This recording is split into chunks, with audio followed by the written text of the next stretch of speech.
This is Tim Bryce with my column entitled Dealing with Stress. There are a lot of things that cause us stress in our lives, such as finances, our family relationships, our work, medical conditions, driving, sex, competition, politics, and world events. And I guess this is something that hasn't really changed over the years. But there sure seems to be a lot of people consumed with stress these days and believe it to be a natural part of their lives. They walk around uptight all of the time and find it difficult to relax. Oftentimes they complain about migraine headaches, ulcers, tightness in their backs, and other body ailments. If you were to touch them, they would probably jump out of their skin. A lot of the stress such people possess is self-imposed. Many fear making a mistake, which might lead to their demise or cause people to think less of them.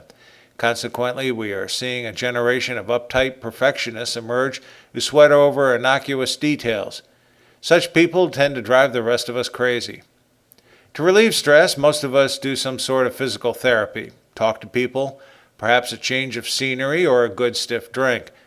Not to be outdone, the drug companies have invented a whole new generation of chill pills to get people to calm down and cope with their lives. Years ago, downers were considered illegal substances. But I guess you have to hand it to the drug companies to legitimize them and make them legal. Such drugs have become so prevalent in society that you have to wonder how our grandparents and great-grandparents ever got along without them. But remarkably, they did. Plain and simply, stress results from the fact we are human beings, and as such we are imperfect creatures who make mistakes or bad decisions during our lifetimes.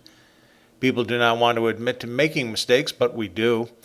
We also wish we could turn the hands of time backwards and change things, but we cannot. It is convoluted thinking to become consumed by the mistakes we made in the past. We should, of course, learn from them, but we should always be looking forwards as opposed to backwards. Just remember the last guy who was perfect, they hung on a cross.